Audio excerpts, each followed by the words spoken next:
Christoph, pleasure to meet you. Pleasure's all mine. Can I say, before we get on to Big Eyes, congratulations on your star on the Hollywood Walk of Fame. Thank you very much. Is that a fun day? Yes, certainly, certainly. It's a wonderful little party with lots of unexpected guests.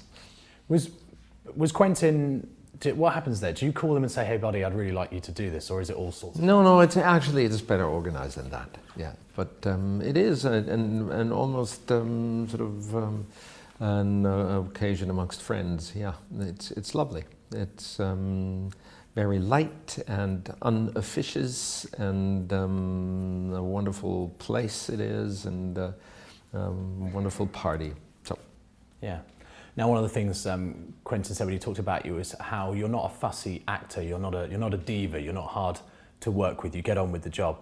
When you were filming with Tim Burton, did you find the experience similar? Are you the same kind of character with every big director you work with? No. I don't think so, and I stretch to necessity. It's not always easy, you know. Then I have to solve my problem somehow, and I'm old enough to understand that I can't solve it at the expense of someone else. So that, you know. Also, I was quite flattered that he called me a toolbox actor, because that's exactly how I see myself. Just over the years, you accumulate very, very fine tools, and you get to when I get to use them, I'm quite happy. So you know, because people ask me, was it difficult to play this character in Big Eyes, you know, with that wide variety of different character traits, or, you know, well, yeah, I hope it was, because and I reckon it was, because I had fabulous fun, and I only have fun when I get to work hard, and when I get to push a little bit against my limitations, or maybe even lured and led to develop a step ahead. Mm-hmm. So for that, if you have a well-equipped toolbox, it's useful. In this film, what's interesting about your character is because your answer has answered it really, about the range of emotions and characteristics this man has. And I thought there's a nice fine line between the charm he has and the sense of humour that he has, because he does have all those things. I don't think they're inauthentic. I think he's a charming individual, but he's insecure, and I think those things are laid up quite nicely as the film goes on. Yeah, well, I hope so. I hope it sounds like it inspired you to a lot of considerations, and thinking about where you might fit in, and how you would behave in a situation like that, and how you would react being confronted with problems or developments or occurrences. So that's really what it's all about.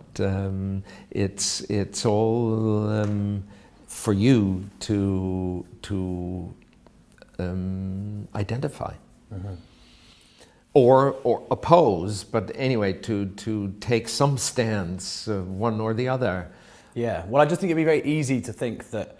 I always think it's quite a lazy analysis. Say, oh, he's being false. So that gets into a whole thing of whether being charming is being false anyway. You know, I totally agree. Thank you very much for pointing all of that out. I totally agree with you. You know, false. Yeah, he's false. Okay, so now we know, and now we actually could, you know, skip over to Theatre 3 to watch Transformers, or, you know.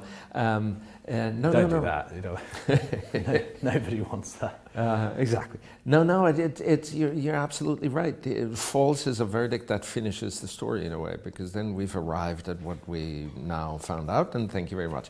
What's happening? It goes back and forth. You know, it's that's why I always say, no, this is the story about the interdependency, and not so much the dependency. And that's what goes on in relationships. And if you can contribute to the awareness that having a relationship is considering topics and issues that go beyond the comfortable and beyond the usual and beyond the everyday, just getting on with the life. Then that's would be it would be another very positive effect this movie has. It's all in there. It's big eyes. It's at various points it referred to as the eyes are the mirror of the soul, and so I can only try to encourage everybody to look at the other person's eyes and see what that soul reflects. Now I've got to go in a moment, but Christoph, did you ever think in your career that you'd be a Bond villain as well? I still don't. Do you know anything? I know quite a bit, but You're sworn to secrecy. no, I'm not sworn to secrecy. I find it rather amusing that everybody knows already what it's going to be, and I chuckle because you got another thing coming. Filming started today on Yeah, it, didn't it? yeah. So is that why you're here? Because you're No. I don't start till a little later. I'm here because of Big Eyes. Okay. All right. Well, it was a pleasure to meet you. Thanks and very thank much. you very much. Pleasure's Great. all mine. Thanks, man.